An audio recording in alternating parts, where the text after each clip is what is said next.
You're listening to the Party in the Back podcast with John Cudo. The Party in the Back podcast is brought to you by Mascot Link. Connect with your biggest fans now with Mascot Link. In-seat visits, VIP experiences, holiday deliveries, and paid scoreboard messages. Mascot Link's powerful software gives you the tools to create memories for fans while generating revenue for your team. Visit mascotlink.com. That's mascot-link.com to get started. Let's get the party started.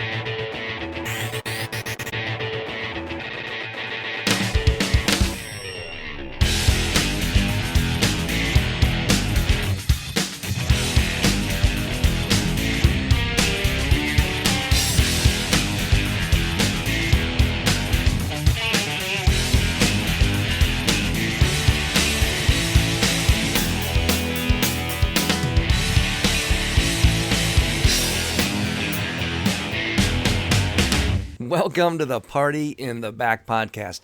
If sports marketing was a mullet, the business in the front would be forecasting budgets and measuring ROI. But the party in the back of that mullet would be turning annoying memes into must-see theme nights, tapping into your inner emo, and discovering that Dino Nuggets were invented in your own backyard.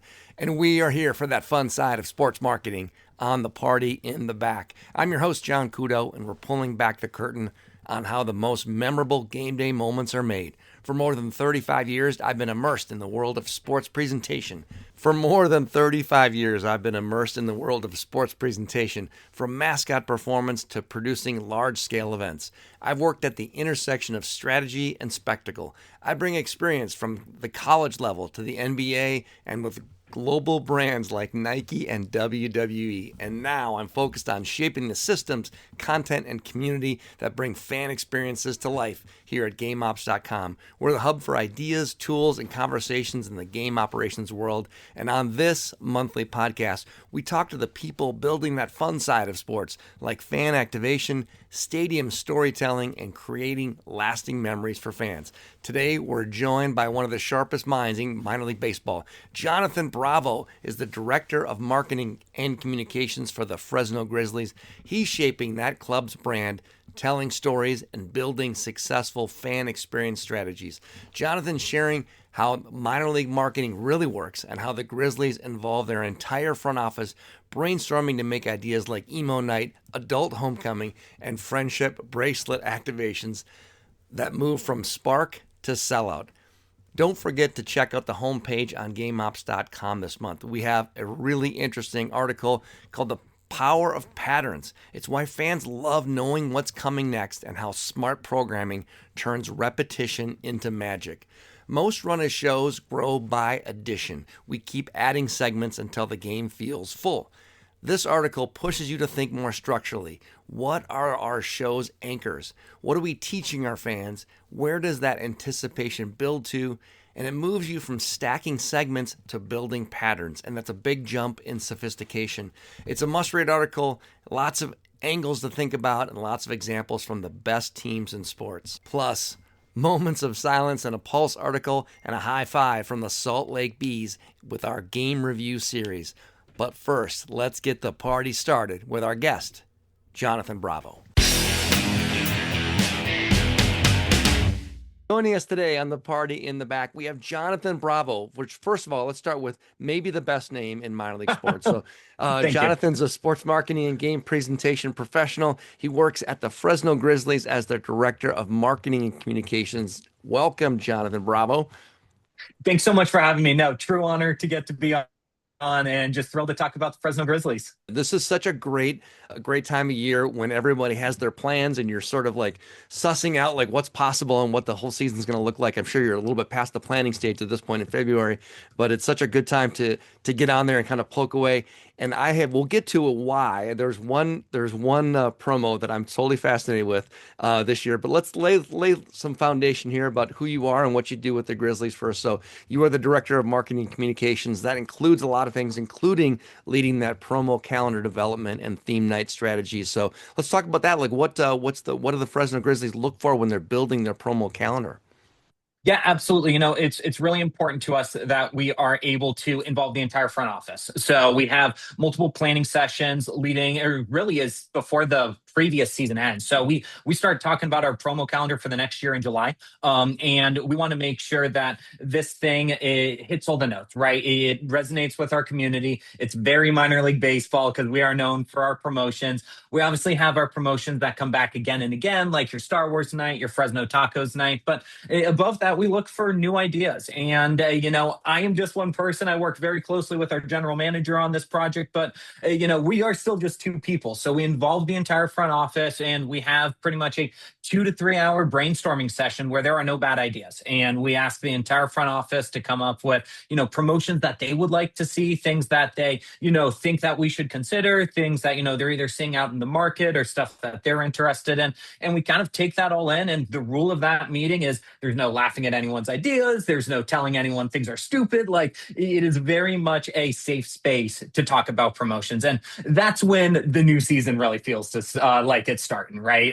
It's like, cool, we're taking all this great information. Then we go back, we explore the feasibility of some of it, right? Some of it's going to be totally doable and stuff that we absolutely jump at. Kids Make the Rules Night is one that is a new one for us that comes from one of these kind of brainstorming sessions.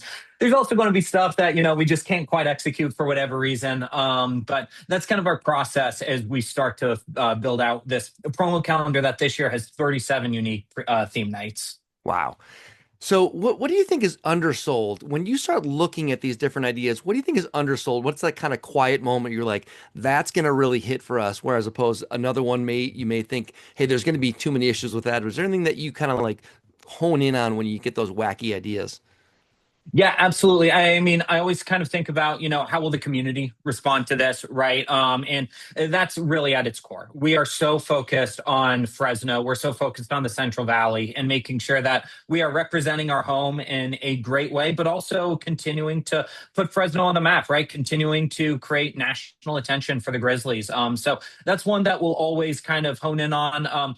In terms of a 37 game promotional calendar, we have admittedly different tiers of promotions, right? We have promotions that we know are going to absolutely blow it out of the water, your 4th of July, your Star Wars night. And then you have other ones that are kind of tester promotions. We've got, promos that will go and run on a Sunday or run on a Thursday, one of our lesser attended nights, to see if there's viability there so that come that next season, it's okay, we got to bring this back. One of the perfect examples, we hosted an Emo Night last year, which was, around emo music and all that. And honestly, like, I love that music. I think it's really cool. It's a great genre and generation. But we put it on the promo calendar and it was kind of like, let's see what it does. Like, I don't know if we're going to get, laughed out of the ballpark because no one's going to want to come. And dude, the community response to it blew me away. Like, I was so thrilled. And it became a really fun night. And one, that's a promotion that we have upgraded to one of those upper echelon promotions this year because we have seen the proof that it does work. So let's talk about that for a second. And that wasn't on my list, but that one's really interesting to me because like in the last 2 years or so, that one's popped, and you see that on a lot of promo calendars. And for me, I have the kind of like fringe idea of what that even is. I know it's like the kind of disaffected youth. Right. I get the music. I can't name a single band that their references, but on that, it's like you said, it's like the community likes it. And when I see these nights and like a lot of these teams are doing this and they say the same thing you say, it totally hits, and it has that community is like, yes, they're speaking to me and they want to get it out. How do you do that? And you said you like that music. So how do you do that internally? When you said you have a kind of this broad coalition of everyone in your staff gets involved, do you try to pinpoint somebody on each promotion like, hey, this is our go-to person on this particular night, and we got to lean into them so we have kind of like the expert in the house? What's your approach on that, and how do you navigate that? Yeah, we absolutely do. We have if I can say one thing about the Grizzlies, it's that everyone here is passionate and everyone here believes in what we do. And because of that, everyone wants to have a role in our entire business. So it's kind of funny. My office can be a kind of a revolving door sometimes of people coming down. Hey, have you considered this for this night? Hey, I've got this great group that's interested in coming out for this night. So it's really fun because I feel like it's one of the things that unifies our entire staff. Our entire staff gets excited about this promotional calendar. And I believe, and I've said this every single year to the point where it's kind of become, press release jargon, but I truly believe it, that there's something for everyone on this promo calendar, and that is resembled by our by our staff as a whole. So yeah, we lean into people, absolutely. We also lean into the community feedback. We've got a game day staff of over 200 people. So they have constant great feedback. And, we do read social media comments. We do talk to people on the street. And, I don't have all the answers. And I am the first person to admit that. And I think anyone who says they do is, kind of crazy. And I want to put on the best product possible for our community. So I am always open to any ideas anyone has. So you mentioned you have those sort of testers where you're like, hey, this might work. This might work on a Thursday night. Let's see what this happens. Are there a couple that you want that you can share with us this year that you are kind of laying out like, hey, let's see where these go? Yeah, absolutely. There are a few. One of the ones I'm really excited about, both because it's a partnership that we've kind of built up multiple years, but is our adult prom night, or adult homecoming night, excuse me. And that's presented by Fresno Social Sports, who is a really close partner with us. Their company name's a little bit of a misnomer. They started very much as an adult sports league and have kind of expanded to these broader events. Adult homecoming was an event that they had ran last year, and it's very much a, hey, either you didn't make it to your homecoming in high school or you want to relive those days and bust out that Leatherman jacket and, get to come out to a party and get all dressed up because, that's fun. And we as adults don't really get to do that anymore. So being able to kind of flip that back this year into a baseball game and partnering with them, they'd done it as a standalone event last year. And I think it has a really good potential. It's also aptly lined up with our Thursday weekly beer special. So that helps a little bit. But I think that'll be a fun night that has a really good potential to do some special stuff this year and for us to bring it back for many years to come. That's a great one. I there's another team that I've been sort of poking around at, and one of the things they've been doing is essentially I kind of call these like school spirit nights, where I have a kid was just in elementary school, and they have like pajama day, and it's like what I love about that. It's like people, like you said, those adults, they don't have that outlet. Like we're not just doing like silly. Unless you're a teacher, you don't get jeans day or pajama day, and also it's simple in terms of like you lay that on a schedule, it's clear. People, they may not do it at work, but they know what that is. And like that connectivity and that simple messaging, I think is really important in terms of explaining out when you have 80 dates of, like you said, you have 37 promotional nights. It's hard when you have to explain to them what 28 of them are when you can literally just say pajama day. This is what it is, Well, right? and I mean, I think the thing that I always bring up in these kind of conversations is how lucky are we as a minor league baseball team to get to do stuff like this, right? Yeah, MLB teams have a great promotional calendar, but they are relatively limited in the kind of activations that they are able to execute, just on a pure staff side of things, right? It's so about the baseball at the MLB level, which it should be. But for us, it's about the community. It's about so much more than the baseball side of things, where I want people who are baseball fans to come out here, have a great experience getting to check out the next generation of professional baseball players. But I also want our community who couldn't care less about baseball to come have a great time, because it's a beautiful venue in downtown Fresno and the weather's great and the beer's cold and you get to have just a fun night out on the town for a really affordable price. And that's the most important part to us. So when you're building your schedule, how often do you look for like, can the fans be the star of the show, or can they be like active participants in it as opposed to come watch what we do? Is there a balance there? Are you trying to check that box on every promotion, or is that just sort of like an extra added value for certain promotions? Sure. Everything with every promotion, our goal is to make sure that fans don't walk away at the end of the night and not know what the promotion was, right? Because I've been to those kind of events and it's kind of rough, right? I thought I was going to Star Wars night, and yeah, they played the main theme at the beginning and then that was it. And I don't want that for our fans. I want it to feel like you are stepping into whatever this universe is, right? So a great example of that in my Grizzlies era last year, which we're bringing back again this year, obviously a tribute to a very, very famous pop star. And we had a a friendship bracelet making station on the concourse. And to see all the kids and adults swarm around that and have that kind of hands-on experience at the ballpark was really special. We also have a very robust in-game activity department. We are heavily focused on making sure that we have this concept of no dead innings, which means that in between innings, we don't want it to just be PA reads, right? We want to have something engaging for the fans, whether it's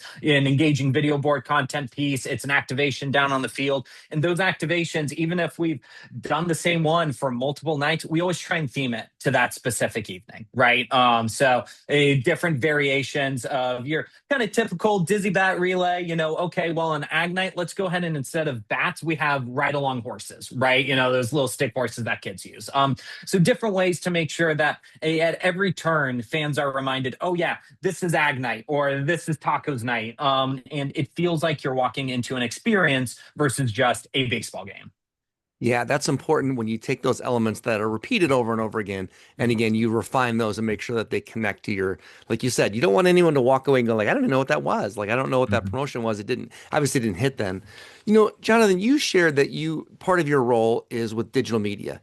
And obviously that's a piece of your promotions and it has that important element too of like promoting it. But also I have this thing here on gameops.com. We call it share your success, which, and I would say the best way to make your next promotion bigger and feel special is to show me how great your last one was. So if you have Ag Night and even if it's like kind of a mid promotion, it doesn't hit like you want it to, when you put it on social media, like look at the fun we had, look at these costumes, look how the fans were engaged, look how we participated and all the different ways we hit. It makes people go like, they're spending time on this. And so when your next promotion is Era Night with that famous singer, they know that you're going to take care of it. You're going to like do the little details and the due diligence that makes it great. So as somebody who works that cross-platform between game presentation and social media, how much are you planning or retroactively like looking at each promotion, like how do we paint that in the most positive way? Yeah, it's an extremely important part to us, and it's something that we're constantly refining, right? Again, it's a long season, right? And you get to learn a lot of things throughout those 66 home games. So the way we approach a promotion in April is going to be very different than the way we approach promoting a promotion in September because we have a year of learnings behind it. But it is important. The version I've always heard is you've got to promote the promotion, right? And it's kind of that old mentality of, if a tree falls in a forest and no one's there to hear it, does it make a sound? If you've got this incredible promotion, it could be the coolest thing you've ever done, and no one knows about it, then why did you put in all that work? Right. And that works retroactively as well, like you had mentioned, making sure that fans see that this is entertaining, right? We constantly get the feedback that, oh, well, I'm not a baseball fan. Why would I come out to a Grizzlies game? Well, because it's about so much more than baseball. And go to our social media and look that, we had Ethan Holiday last year, and that was freaking awesome on a baseball side. Like, oh my gosh, to have a top prospect like that was amazing.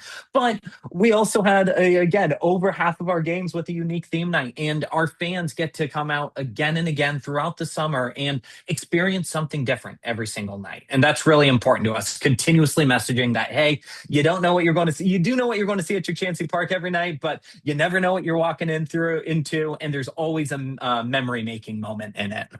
Yeah, and I think now too about the new tools that are at everyone's disposal with AI and generating and Photoshop. Like I think even a couple of years ago, I would look at promotional schedules, which I do on a regular basis across the league, and it'd be like, hey, it's going to be Garden Gnome Night, and they didn't have art of it yet. I'm like, how do you, like you said, it's like hard to get someone to buy into a promotion if you can't really even articulate or show me what it is that you're doing or giving away. So obviously that's such a critical piece of that on the front end and the back end. Yeah. So, yeah, absolutely. Yeah. Yeah, go ahead. No, you're completely right, and I have taken a kind of renewed focus on that over the past couple of years, especially with our giveaways, right? Where I constantly pressure our providers of, hey, the due date for this is the due date. That's fine, get it to me whenever. But can I get a sample early? Like, can I have something to show our fans that hey, this jersey does actually exist? I promise, it's not just me describing it to you, or it isn't just key artwork. Like, this thing is real, and this is the thing you can get, and that's important, right? It's the proof of hey, we're doing what we're saying we're doing. So make sure you get your tickets now. There's a couple promotions that I wanted to kind of poke away at. And in these, it was like either they just kind of piqued my curiosity or I'm interested in some detail of them. The one that I started this whole thing on was essentially 6-7 night, which again is the golden meme right now for every kid. They all do it. They all want to see the score be 6-7. They all want to, and so I love the teams who are after this. They're on June 7th. They have a promotion. Yep. I don't know if yours is on June 7th, but It is. there you go. So tell me what you have planned for 6-7 night, or is it just going to be a whole evening of kids doing the 6-7? Yeah, I mean, Which it's would be going to be a lot fine. of that. Right. It's going to be a lot of that. One of the fun things with this entire promotional calendar is it is a living, breathing document, right? And yes, we do have key moments for every single promotion. We know what we're going to do on individual nights for the most part, but those nights towards the halfway through the season to the end of the season, they can still kind of take a mind of their own, right?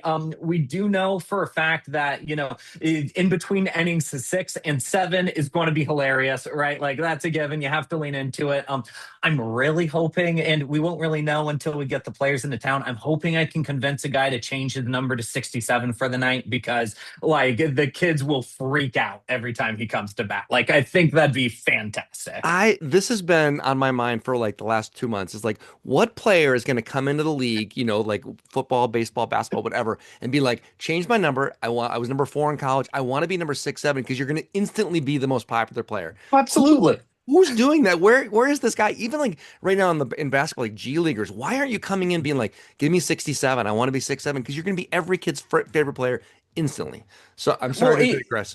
No, you're completely right, especially in an era where, these guys are more about, they aren't just about the team anymore, right? It's Right. very much personal branding Yep. and, personal branding is so important, especially to these young kids. So yeah, no, guys need to lean into it, but, expect a night of a lot of memes, a lot of things that just don't make sense because honestly, 6-7 doesn't make sense. And we're excited to lean into it. It's so funny. To kind of take a little diversion, our mascot is doing his annual reading program during these couple of months, which he does every year. He goes out to over 50 schools in the Central Valley with our host, Captain Grizzly, and talks about why it's so important to read and stay in school and all that good stuff. Kids have the opportunity to read 10 books in 5 weeks for 2 free tickets, the whole 9 yards. And they tell me that every single assembly, they find a way to work in 6-7. And he says the crowd just loses it. And it's so funny and it's so dumb, but it's minor league baseball, right? And we should be having fun. We should do stuff like this because who else has that opportunity? And it's so special. I've heard fun is good, so that's a good Yes. thing, good direction. So you mentioned earlier Star Wars night, which is, kind of one of those tentpole nights on your promo schedule. What are you doing to keep that fresh? Because I know sometimes that can get stale. That can be like a little pro forma, like, oh, this is what we do, this is what we have in. What are you doing to keep that fresh every year? Yeah, that's a really important night to us, like you mentioned, every single year. We have a couple of nights that, we know without a doubt the crowd is going to be 9,000 plus. And that is one of them, right? So we have the amazing opportunity. We have a lot of great local fan groups who are cosplay groups, including the 501st Legion, which is the biggest across the country, who come out to the games every single year. They truly are the stars of the show. These individuals are so devoted to Star Wars and so devoted to the movies. And it's always fun every year. Me, as a huge fan of Star Wars, we never know who they're going to bring out that night, right? Or what new suits they have or new costumes they have. So that always keeps everyone on their toes a little bit. And with promotions like that, which we know we're going to run every single year, they kind of just build on themselves year after year, right? And like you mentioned, it's very easy for them to be kind of the pro forma, yep, check the box, done. But finding those magic moments, right? And the really obvious things of involving the umpires and having the umpires being escorted by Darth Vader and the stormtroopers. It's such an easy thing for us to execute. The umpires love it because they never get to be part of a promotion or anything like that, right? They always have to be the very serious, stoic people. And for every year when I ask them, their eyes light up. And they're always the biggest Star Wars fans, which is hilarious. One of them a couple years ago had a tattoo of Darth Vader, and he freaked out when he got to meet Darth Vader pregame. And so, that's one of those things that would be so easy to just let that moment go, right? And just, it's a little bit of extra work. You got to coordinate and all that. But that's what takes these promotions to the next level, right? And that's what the fans see when they walk into the ballpark and they see the umpires getting walked out by stormtroopers. And again, we get to have single A players here. They're a bunch of kids, right? And they turn into kids when they get to see the costume characters. So we focus in on that. We are focusing in a little bit more on the Mandalorian and Grogu this year, just because that is the new movie coming out. Our jersey for that evening does feature both of those characters. So constantly trying to keep it topical to what the franchise is doing at a current moment. And just kind of take things as they come along. Our national anthem last year, or national anthem singer last year, was actually an actor who had a part on The Mandalorian. And to be able to have that tie together is really unique. That's something that not a lot of other teams can say. And it's constantly just making sure that night, whether you've come to that night for the very first time or you've been coming to it for the last decade, it has that nostalgia factor, but also feels a little bit different and a little bit special that evening. And then, of course, you wrap it all up with Friday night fireworks based around Star Wars music, because that's a given. Amazing.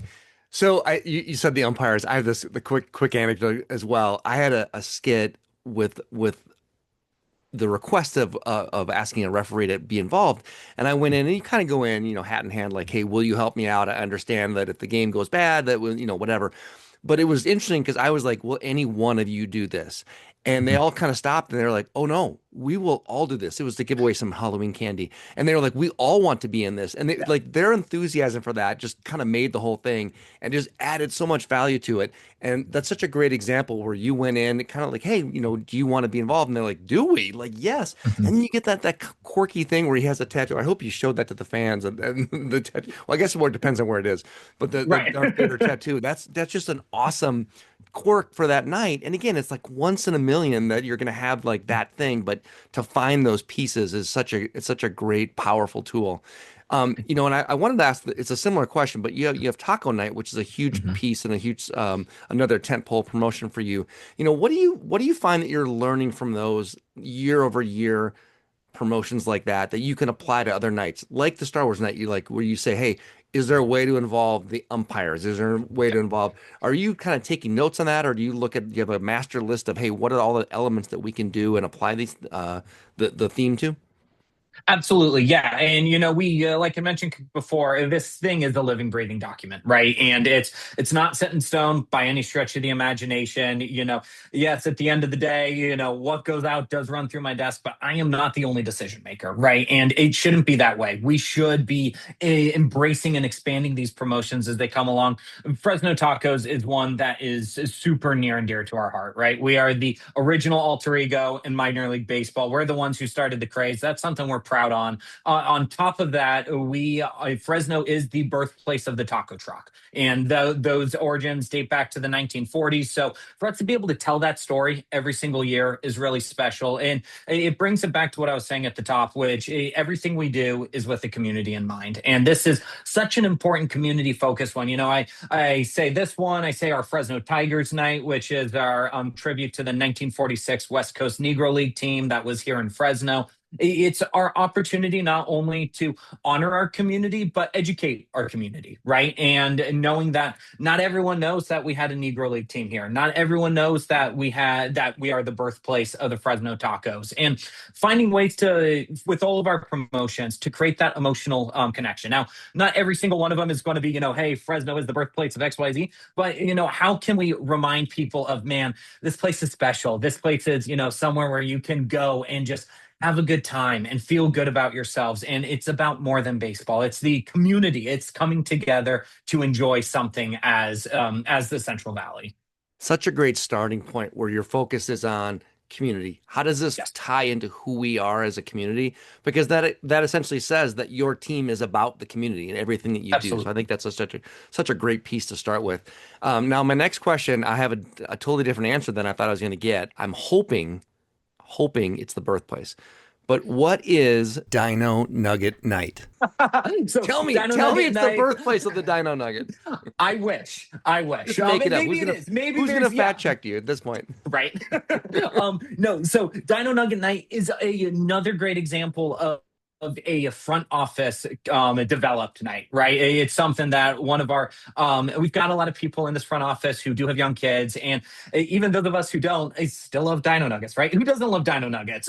So as we were planning last year's promotional calendar, one of our staff members was like, hear me out. What if we have a night just focused on the Dino Nugget? And I was like, that's genius. Like, why has no one ever done this? Went through all the trademark stuff, looked like we were all clean and all that. So it was like, cool, let's lean into this. So the players take the field in special Dino Nuggets jerseys, which have a bunch of cutouts of Dino Nuggets on them. We give away a Dino Nugget plush every single year, which is a little plush pillow that looks like a Dino Nugget. We obviously have special food specials around Dino Nuggets and all that. Our Kodiak Club, which is kind of our VIP club area, does an entire diorama about it with Dino Nuggets, and then they have the mashed potato volcano and things like that. And again, it's something only minor league baseball can do, right? So let's embrace it. Let's have fun. And even if it's just for people to say, exactly what you said, what the heck is Dino Nugget Night? I have to go check that out. Then we've done our part, right? People are talking about us. We've engaged part of the community. And,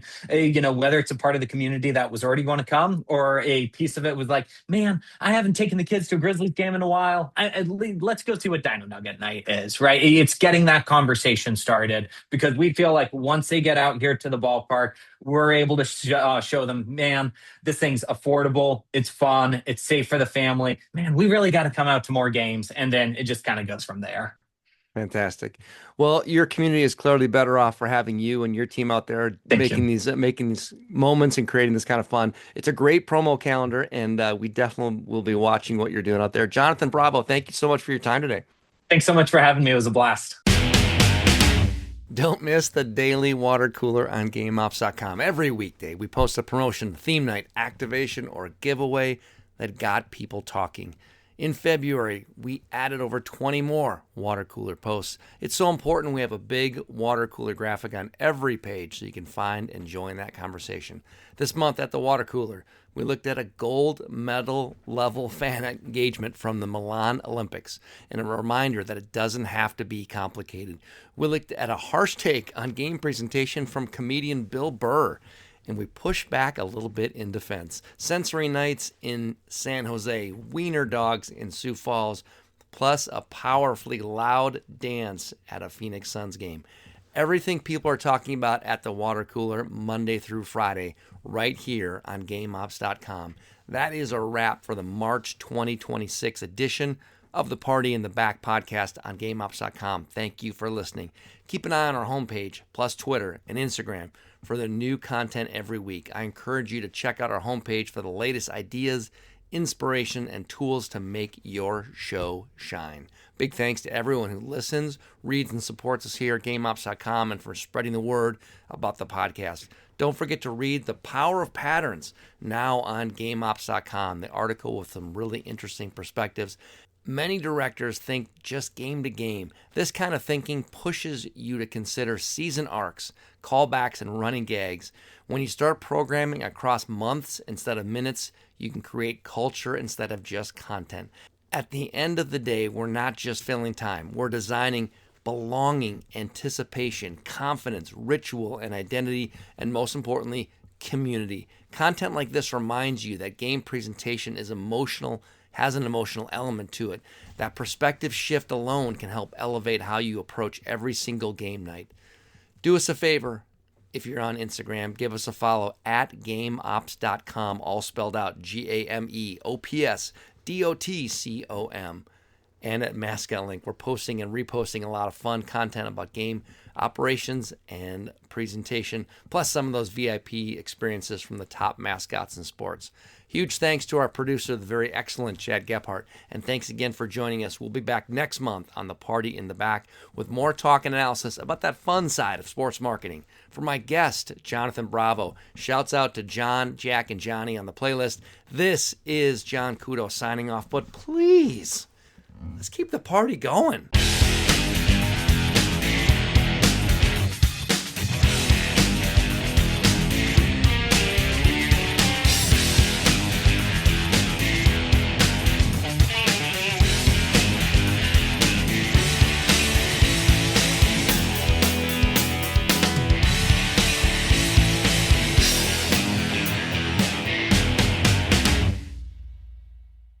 Thanks for joining us on the Party in the Back podcast. We'll see you next time.